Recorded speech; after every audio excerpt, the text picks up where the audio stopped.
Hi guys, welcome back on my YouTube channel agriculture future. तो जैसे कि आप सबको पता है कि 4000 प्लस एमसीक्यू की जो सीरीज़ चल रही है काफ़ी दिनों से, तो एक दो बारी से आपकी क्लासेज जो हैं वो रेगुलर नहीं हो पाई, बट अब से आपकी क्लासेज जो है वो रेगुलर रहेगी। तो जैसा कि अगर अभी तक आपने चैनल को सब्सक्राइब नहीं किया है तो चैनल को अभी सब्सक्राइब कर लें, बिकॉज़ ये जो वीडियोस है ये सभी एग्जामिनेशन के पॉइंट ऑफ व्यू से इम्पोर्टेंट रहने वाला है। ठीक है, तो ये पार्ट सेकंड है। ठीक है, और ये कौन सा डे है? 8th डे, यानी कि 7 डेज़ हम कर चुके हैं इस सीरीज़ को, और आज इसका 8th डे है और ये पार्ट सेकंड है। एग्रोनॉमी की जो एमसीक्यू है 170 क्वेश्चंस हैं, उनको हम इस वीडियो में कवर अप करेंगे। तो आई होप कि आपको मैंने जो पहले 7 क्लासेस लगाई हैं आपने सब क्लासेस को अटेंड किया होगा। देन वीडियो को करते हैं स्टार्ट। तो 44 क्वेश्चन तक हमने सॉल्व कर लिया था पार्ट फर्स्ट के अंदर। 45 नंबर क्वेश्चन की बात करें तो dash dash is use as a vegetative propagule for planting of turmeric, यानी कि जो टर्मेरिक है ना, ये बोल रहा है कि जो टर्मेरिक क्रॉप है उसके लिए जो वेजिटेटिव प्रोपेग्यूल जो यूज़ किया जाता है उसकी प्लांटिंग के लिए, वो कौन सा पार्ट यूज़ किया जाता है, उसे क्या बोलते हैं? उसे ट्यूबर बोला जाता है, राइजोबियम बोला जाता है, या फिर उसे बल्ब बोलते हैं, या क्लोव बोलते हैं? तो इसका राइट आंसर क्या है? उसे राइजोम बोला जाता है। ओके, राइट आंसर कौन सा है? उसे राइजोम बोला जाता है। नेक्स्ट क्वेश्चन है 46 number question, dash dash is use as a vegetative propagule for planting of onion. पहले इसने टर्मेरिक का पूछा था, अभी ऑनियन का है कि ऑनियन जो है, प्याज जो है, उसका हमें क्या करनी है? उसकी प्लांटिंग करनी है। उसके लिए जो वेजिटेटिव प्रोपेग्यूल्स हैं, यानी कि हम कौन सा उसका पार्ट, कौन सा भाग यूज़ करेंगे जिससे क्या है हम ऑनियन की क्रॉप को लगा सकें। तो इसका राइट आंसर क्या होगा? 46 नंबर क्वेश्चन का जो आपका राइट आंसर है, ये बोल रहा है कि ट्यूबर है, या फिर राइजोम है, या बल्ब है, या फिर क्लोव है। तो क्लोव नहीं है, इसका राइट आंसर क्या है? बल्ब है। 47 नंबर क्वेश्चन है, dash dash is use as a vegetative propagule for planting of garlic. Garlic के लिए पूछ रहा है, तो याद रखना गार्लिक का होता है क्लोव। ठीक है, गार्लिक के लिए क्या यूज़ किया जाता है? क्लोव को। ऑनियन के लिए बल्ब को यूज़ किया जाता है, बल्ब शेप से याद रख लेना। और टर्मेरिक के लिए किसको यूज़ किया जाता है? राइजोम्स को यूज़ किया जाता है। फिर नेक्स्ट क्वेश्चन है 48 नंबर क्वेश्चन की, dash dash is use as a vegetative propagule for planting of napier grass.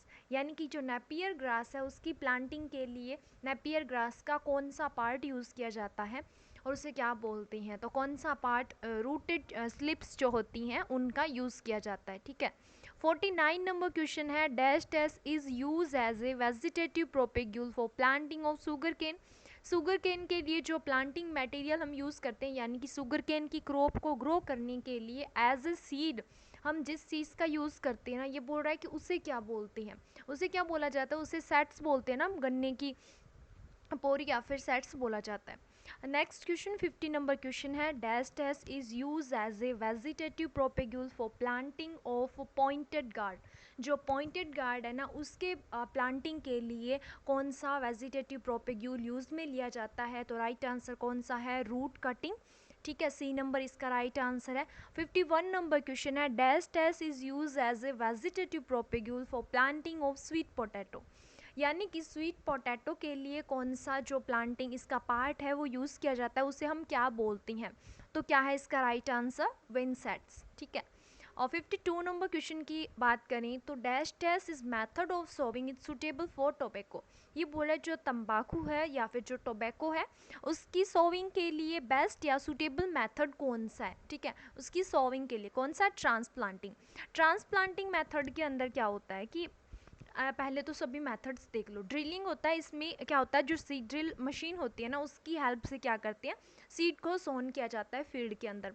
Dibbling में क्या है, अलग अलग बीजों को क्या है उनकी रोपाई की जाती है अलग अलग पोर्स में। ब्रॉडकास्टिंग में क्या होता है, बीज को हाथ से डायरेक्ट छिड़का जाता है, छिड़काव किया जाता है। इसमें क्या रहता है, प्लांट के बीच में जो स्पेसिंग होती है उसका कोई ध्यान नहीं रखा जाता, बिकॉज हाथ से डायरेक्ट छिड़काव किया जाता है ना, तो कोई सीड कहीं पे जा गिरेगा, कोई कहीं पे, तो कोई जो बीच में स्पेसिंग रहती है उसका वो कोई सीक्वेंस नहीं रहता। और नेक्स्ट हम बात करें ट्रांसप्लांटिंग की, तो ट्रांसप्लांटिंग क्या होता है?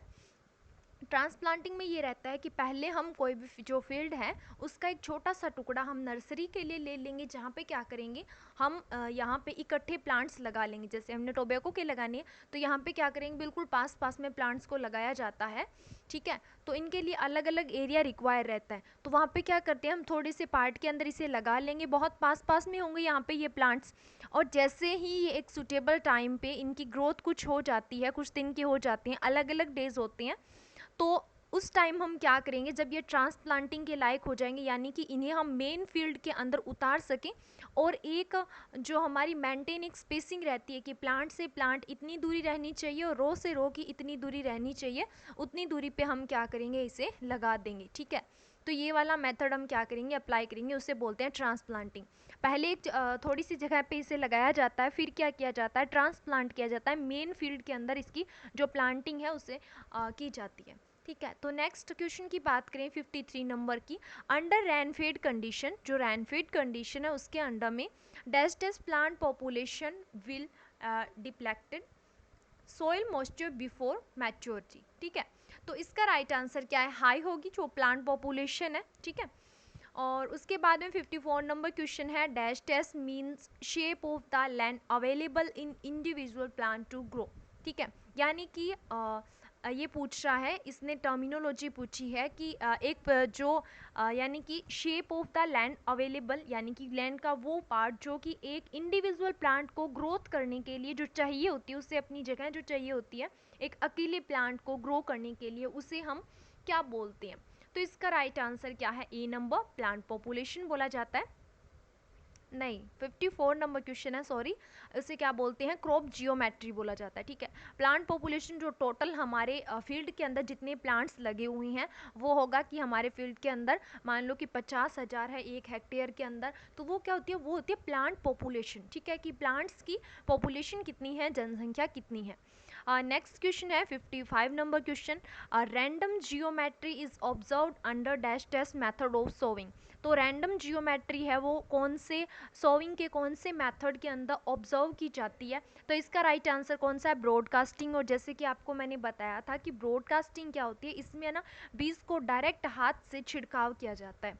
और नेक्स्ट है 56 number question, dash dash geometry definite row arrangement but no column arrangement, ठीक है, कि कौन सी जियोमेट्री है जिसमें रो अरेंजमेंट तो होता है, ठीक है, बट जो कॉलम अरेंजमेंट होता है ना वो नहीं होता। तो ये इसका जो राइट आंसर वो कौन सा है, सॉलिड रो के अंदर, ठीक है। और फिर है 57 number question, dash dash number of elements are essential for plant growth, कि प्लांट जो है उसकी ग्रोथ के लिए, पौधे को अपनी वृद्धि के लिए, ग्रोथ के लिए कितना यानी कौन कौन से एलिमेंट्स तत्व जो हैं जिनकी आवश्यकता होती है, जो कि असेंशियल माने जाते हैं। तो राइट आंसर कौन सा है, सी है 17। और फिर है 58 नंबर क्वेश्चन की dash dash proposed criteria of essentiality, ठीक है। तो असेंशियलिटी जो क्राइटेरिया है, ये जो सिद्धांत जो दिया था क्राइटेरिया ऑफ असेंशियलिटी का, ये किसके द्वारा दिया गया। तो ये सोयल साइंस का क्वेश्चन है, आर्नोन और जो स्काउट थे उन दोनों ने ये जो सिद्धांत था, प्रिंसिपल जो था ये दिया था। नेक्स्ट क्वेश्चन है 59 number question, manure is originated from dash dash word, यानी कि ये बोला है जो मैन्योर जिसे हम खाद बोलते हैं वो कौन सी भाषा से लिया गया है और जिसका मीन क्या है, मैन्योवर, ठीक है। तो कौन सी भाषा से लिया गया है, फ्रेंच भाषा से लिया गया है, ठीक है। जैसे हम बोलते हैं ना कि एग्रीकल्चर लैटिन भाषा से लिया गया है, अग्यर प्लस कल्चर से मिलके बना हुआ है, उसी प्रकार जो मैन्योर है ना वो मैन्योर उसका मीन है, और ये कौन सी लैंग्वेज से, फ्रेंच लैंग्वेज से लिया गया है, ठीक है। नेक्स्ट 60 नंबर क्वेश्चन की बात करेंगे। 60 नंबर क्वेश्चन है कि फर्टिलाइजर्स, ठीक है, तो फर्टिलाइजर्स का क्या है कि ऑब्टेन फ्रॉम माइन मटेरियल्स, ठीक है, उसे बोलते हैं वो है फर्टिलाइजर। और उसके बाद में 61 नंबर क्वेश्चन की बात करें, मैन्योर्स, तो मैन्योर्स क्या करती हैं, जो फिजिकल कंडीशन होती है ना सोइल की, उसको क्या करते हैं, इम्प्रूव करती हैं, ठीक है, फिजिकल कंडीशन को इम्प्रूव करती हैं। 62 नंबर क्वेश्चन है, the solid portion of swag is dash is called dash dash, ठीक है। आपने स्वड और ये इसका नाम सुना होगा स्लज का। इसके अंदर क्या होता है कि ये बोल रहा है कि उसका जो सॉलिड पोर्शन होता है ना उसे क्या बोलती हैं, ठीक है, तो उसे क्या बोलती हैं, स्लज बोला जाता है सॉलिड पोर्शन को, ठीक है। और फिर नेक्स्ट है dash dash is green manure crop, इनमें से कौन सी है जो कि ग्रीन मैन्योर क्रॉप के रूप में, हरी खाद के रूप में यूज़ में लिया जाता है, तो सस्पेनिया है। और नेक्स्ट है dash dash is use as green leaf manure. अब याद रखना यहाँ पे ओनली ग्रीन मैन्योर था, यहाँ पे ग्रीन लीफ मैन्योर है। जिनकी लीफ का यूज़ किया जाता है यानी वो प्लांट्स जिनकी ओनली लीव्स का यूज़ किया जाता है ग्रीन मैन्योर यानी हरी खाद के रूप में, उसे ग्रीन लीफ मैन्योर बोला जाता है। तो कौन सा है इसमें से राइट आंसर, पोनगामिया। और नेक्स्ट क्वेश्चन जो है 65 number question, dash dash is non edible oil cake, यानी कि इनमें से कौन सी है जो खाद्य मतलब जिसे जो ऑयल केक है वो खाने योग्य नहीं है, नॉन ईडेबल है, ठीक है। तो कौन सा है, कास्टो जो केक है, अरंडी का जो तेल है। और उसके बाद में है dash dash is edible oil cake, इनमें से कौन सा है जो खाने योग्य मतलब ऑयल केक है, तो कौन सी खली है, और उसका राइट आंसर कौन सा है, नाइगर केक, ठीक है। नेक्स्ट स्लाइड देखते हैं। नेक्स्ट स्लाइड में है dash dash is amide fertilizer, ये बोल रहा है कि इन चारों में से बताओ कौन सा है जो कि क्या है, एमाइड फर्टिलाइजर है। तो इन चारों में से एमाइड फर्टिलाइजर कौन सा है, आपको फर्टिलाइजर की क्लास मैं लगाऊंगी उसमें सब बता दूंगी, इनका अलग अलग क्लासिफिकेशन होता है। जैसे कि इसे अमोनिया ग्रुप के अंदर रखा गया है, अमोनियम नाइट्रेट को, उसी टाइप से एमाइड फर्टिलाइजर इनमें से कौन सा है, यूरिया जो है वो क्या है, एमाइड फर्टिलाइजर है। नेक्स्ट क्वेश्चन की बात करें 68 नंबर की, dash dash is water soluble phosphatic fertilizer, यानी कि इन चारों में से कौन सा ऐसा फर्टिलाइजर है जो कि क्या है, वाटर सोल्यूबल फोस्फेटिक फर्टिलाइजर है, तो कौन सा है, सुपर फोस्फेट है। और फिर 69 नंबर क्वेश्चन है dash dash is citric acid soluble phosphatic fertilizer, जो कि सिट्रिक एसिड सोल्यूबल है, पहले पूछा था वाटर सोल्यूबल, अब पूछा है सिट्रिक एसिड सोल्यूबल कौन सा है, तो एसिड सोल्यूबल कौन सा है, बेसिक स्लग है, ठीक है। और फिर है 70 number question, dash dash is water and citric acid insoluble phosphatic fertilizer, पहले सोल्यूबल पूछा था अब इनसोल्यूबल पूछ रहा है, तो इनसोल्यूबल कौन सा है, इसका राइट आंसर है बेसिक स्लग। देखो वाटर और सिट्रिक एसिड दोनों में ही पूछा है, ठीक है। और फिर नेक्स्ट क्वेश्चन है 71, chemical formula of muriate of potash, जिसे हम MOP बोलते हैं, तो ये बोल रहा है कि उसका जो फॉर्मूला है ना वो बताओ क्या है, तो इसका फॉर्मूला क्या होता है, KCl, ठीक है। 72 नंबर क्वेश्चन है application of fertilizer with irrigation water is called, यानी कि जब हम इरिगेशन दे रहे होंगे ना, सिंचाई, उसके साथ में ये बोल रहा है कि क्या यानी फर्टिलाइजर यानी कि उर्वरकों को देना, यानी कि इरिगेशन के साथ साथ फर्टिलाइजर को देना, इस मेथड को हम क्या बोलते हैं, तो क्या बोला जाता है, फर्टिगेशन बोला जाता है, ठीक है। ये ब्रॉडकास्टिंग तो क्या है, सोइंग का एक मेथड है, ठीक है। और ये क्या है, कॉन्टैक्ट प्लेसमेंट और डीप प्लेसमेंट, ये जो हम वीड साइंस में पढ़ेंगे इन टर्मिनोलॉजी को। और उसके बाद में 73 नंबर क्वेश्चन की बात करें तो dash dash is herbicide is use in brown manuring, यानी कि कौन सा जो हर्बिसाइड है वो क्या है, ब्राउन मैन्योरिंग के अंदर यूज़ में लिया जाता है, तो कौन सा है, जो 2,4-D इथाइल एस्टर है उसे क्या है, ब्राउन मैन्योरिंग के रूप में यूज़ में लिया जाता है। नेक्स्ट क्वेश्चन की बात करें 74 number, dash dash is symbiotic nitrogen fixation bacteria, यानी कि कौन सा है जो कि क्या है, सिम्बायोटिक नाइट्रोजन फिक्सेशन बैक्टीरिया, यानी कि कौन सा ऐसा बैक्टीरिया या फिर जीवाणु है जो कि क्या है, नाइट्रोजन का फिक्सेशन करता है सॉइल के अंदर और सिम्बायोटिक भी है, तो कौन सा है इनमें से, राइट आंसर है राइजोबियम। और जैसे कि आपको पता होगा कि राइजोबियम जो है वो क्या है, पल्सेस क्रॉप्स के लिए यूज़ किया जाने वाला एक केमिकल है, इसे मतलब पल्सेस क्रॉप के ट्रीटमेंट के लिए यूज़ किया जाता है जब सीड को ट्रीट किया जाता है सोइंग से पहले, बिकॉज नाइट्रोजन फिक्सेशन के लिए, ठीक है। और नेक्स्ट हम बात करते हैं 75 नंबर क्वेश्चन की, तो 75 नंबर क्वेश्चन है dash dash strain is used for seed treatment of P, यानी कि इनमें से कौन सा स्ट्रेन है जिसका यूज़ किस लिए किया जाता है, पी, यानी कि जो मटर है ना उसके सीड को ट्रीट करने के लिए यूज़ किया जाता है। मैंने बोला था जितनी पल्सेस क्रॉप है उनके लिए, उनके सीड्स को ट्रीट करने के लिए, बीजों को उपचारित करने के लिए किसका यूज़ किया जाता है, राइजोबियम का। तो राइजोबियम की अलग अलग स्पीसीज रहती है, ठीक है। ये बोल रहा है पी के लिए बताओ मटर के लिए कौन सा यूज़ किया जाता है, तो जो राइजोबियम लेग्यूमिसोरम जो है उसका यूज़ किस लिए किया जाता है, पी या फिर मटर के बीजों को उपचारित करने के लिए किया जाता है। नेक्स्ट 76 नंबर क्वेश्चन की बात करें तो strain is use for seed treatment of bean. Bean के जो बीज होते हैं उसको हम ट्रीट करना है, हमें सीड को ट्रीट करना है, तो उसके लिए बताओ कि किस स्ट्रेन का यूज़ किया जाता है, कौन से स्पीसीज का यूज़ किया जाता है, तो राइजोबियम फेजिकुलस का यूज़ किया जाता है। नेक्स्ट है कि strain dash dash strain is use for seed treatment of soybean, यानी कि जो सोयाबीन है उसके बीजों को ट्रीट करने के लिए कौन से स्ट्रेन का यूज़ किया जाता है, तो राइजोबियम जैपोनिकम का यूज़ किया जाता है। फिर है इन डायमेंशनिंग फेज, डायमेंशनिंग फेज में क्या होता है, growth will be slow, growth जो है वृद्धि जो है वो क्या हो जाती है, स्लो हो जाती है डायमेंशनिंग फेज में। और नेक्स्ट है 79 नंबर क्वेश्चन, इन लैग फेज, लैग फेज में क्या होता है, इनिशियली जो है स्लो ग्रोथ होती है, ठीक है। और उसके बाद में है 80 नंबर क्वेश्चन,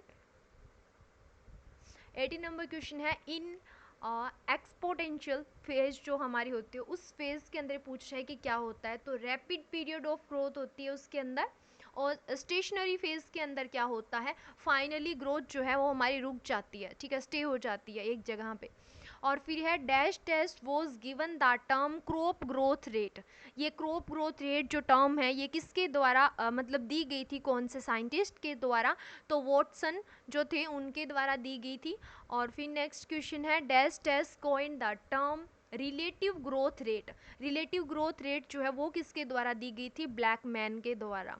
और लीफ एरिया रेशियो जो है उसे हमें निकालना हो तो उसके लिए फॉर्मूला कौन सा अप्लाई किया जाता है, तो leaf area upon total plant dry weight, ठीक है, ये वाला जो फॉर्मूला है ये अप्लाई किया जाता है। नेक्स्ट 35 नंबर क्वेश्चन है लीफ एरिया, ये सेम रहेगा, हाँ सॉरी, लीफ एरिया इंडेक्स है, लीफ एरिया इंडेक्स है, तो इसमें क्या है, लीफ एरिया इंडेक्स को के लिए फॉर्मूला अप्लाई होता है leaf area upon ground area, ठीक है।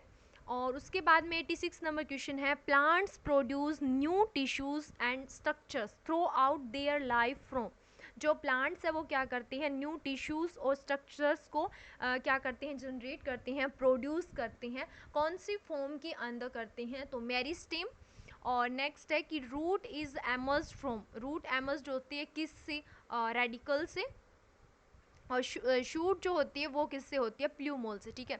टू पार्ट्स होते हैं याद रखना, प्लूमोल से तो क्या होती है जो शूट बनती है, और रूट किससे बनती है, रेडिकल से, ठीक है, आर से radical, R for root, okay. उसके बाद में नेक्स्ट है DJ Watson coin the term, जो डीजे वॉटसन जो थे, जो साइंटिस्ट थे, उन्होंने ये बोला है कि कौन सी टर्म दी, इन चारों में से एक टर्म ऐसी है जो कि डीजे वॉटसन के द्वारा दी गई, तो लीफ एरिया इंडेक्स जो है ना वो डॉक्टर वॉटसन के द्वारा दी गई थी। 90 नंबर क्वेश्चन है dash test is qualitative, qualitative क्या है, तो क्या है, डेवलपमेंट, ठीक है। और 91 नंबर क्वेश्चन है the planting commission of India has categorize dash dash agro climatic zone in India, जो प्लानिंग कमीशन ऑफ इंडिया है ना उसने जो एग्रो क्लाइमेटिक जोन है भारत के, इंडिया के, उनको कितने पार्ट्स के अंदर डिवाइड किया है ये पूछ रहा है, तो 15 पार्ट्स के अंदर डिवाइड किया है, ठीक है, 15 एग्रो क्लाइमेटिक जोन है इंडिया के अंदर। और फिर नेक्स्ट है 92 नंबर क्वेश्चन की number of agro climatic zone have been identified in Gujarat, Gujarat के अंदर ये बोल रहा है बताओ कितने एग्रो क्लाइमेटिक जोन है, तो गुजरात के अंदर कितनी है, 8 है। और in dash dash zone of Gujarat rainfall is too low, ठीक है, तो कौन से जोन के अंदर लो होती है, इसका राइट आंसर है नॉर्थ वेस्ट गुजरात, गुजरात का जो नॉर्थ वेस्ट एरिया है वहाँ पे क्या होती है, रेनफॉल लो होती है। और उसके बाद में 94 नंबर क्वेश्चन है dash dash is non edible crop, कौन सी है इन चारों में से जो कि नॉन ईडेबल क्रॉप है, तो राइट आंसर कौन सा है, कॉटन है, ठीक है। इनका भी यूज़ करते हैं हम ग्राउंड नट, मस्टर्ड और सिसम, इनका ऑयल के लिए यूज़ करते हैं ना, लेकिन कॉटन ये है क्या है, नॉन इडेबल क्रॉप है। फिर 95 नंबर क्वेश्चन है dash dash is edible crop, इनमें से बताओ, बोला है कौन सी इडेबल है, तो कॉटन इडेबल नहीं है, कास्टर भी नहीं है और सनहेम्प भी नहीं है, तो कौन सी इडेबल है, जो ग्राउंड नट है, मूंगफली जो है वो क्या है, इडेबल है। 96 नंबर क्वेश्चन है डैश डैश इज जो नैर्कोटिक क्रॉप है इनमें से वो कौन सी है, तो कौन सी है, टोबैको है, ठीक है। और 97 नंबर क्वेश्चन है फाइबर क्रॉप पूछ रहा है, रेशे वाली फसल कौन सी है, तो रेशे वाली इन चारों में से कौन सी है, सनहेम्प है जिससे रेशा निकलता है। और 98 नंबर क्वेश्चन में फोरेज क्रॉप पूछी है, चारे वाली, तो कौन सी है, लूसर्न है इन चारों में से। और मेडिसिनल क्रॉप कौन सी है इनमें से, तो इसबगोल जो है वो क्या है, मेडिसिनल है। और इनमें से कलर क्रॉप कौन सी है, तो कलर क्रॉप कौन सी है, साफ्लावर है कलर क्रॉप। और फिर बात करें नेक्स्ट क्वेश्चन की, dash dash is fruit vegetable, हाँ वेजिटेबल क्रॉप, तो कौन सी है जो फ्रूट वेजिटेबल क्रॉप है, इनमें से इन चारों ऑप्शन में से ही बताना है, तो कौन सी है, ब्रिंजल है। और नेक्स्ट क्वेश्चन है dash dash is pod vegetable crop, तो पोड वेजिटेबल क्रॉप कौन सी है, पिजन पी है। और पल्सेस क्रॉप कौन सी है, इनमें से ग्राम है, ठीक है, जो पल्सेस दलहनी क्रॉप है। और फिर नेक्स्ट है कैश क्रॉप कौन सी है, जिसे हम फील्ड के बाद में क्या है, अच्छी सी इनकम ले सकते हैं, अर्निंग कर सकते हैं मार्केटिंग करके, तो शुगर केन है। 105 नंबर क्वेश्चन की अगर हम बात करें तो kharif crop generally grown in the month of, kharif जो फसलें हैं, खरीफ सीजन की फसलें जो है वो कौन से सीजन यानी कौन से मंथ के अंदर ग्रो की जाती है, तो जुलाई से जून से जुलाई मंथ के अंदर क्या है इनकी इनको ग्रो किया जाता है, इनको उगाया जाता है, सोन किया जाता है इनको। नेक्स्ट क्वेश्चन है rabi crop generally grown in the month of, rabi crop को कब ग्रोन किया जाता है, तो कब ग्रो करते हैं रबी क्रॉप को, रबी क्रॉप को करते हैं अक्टूबर नवंबर के अंदर, ठीक है। तो आज की वीडियो में इतना ही है, नेक्स्ट डे मैं जल्द ही आपके लिए वीडियो लेके आऊँगी। तो अगर अभी तक चैनल को सब्सक्राइब नहीं किया है सब्सक्राइब कर लें, और अगर आपकी मेरी वीडियोस हेल्पफुल लगती है आपको तो मेरे चैनल को सब्सक्राइब जरूर करें और लाइक और शेयर जरूर करें। कुछ भी समझ में नहीं आए देन कमेंट जरूर करना, जैसे ही नेक्स्ट वीडियो होगी तो मैं आपको ज़रूर बताऊंगी या फिर आपको कमेंट में रिप्लाई दिया जाएगा। अगर आपको कोई डाउट हो तो आप कर सकते हो। Then thanks for watching my video, like share और सब्सक्राइब जरूर करें।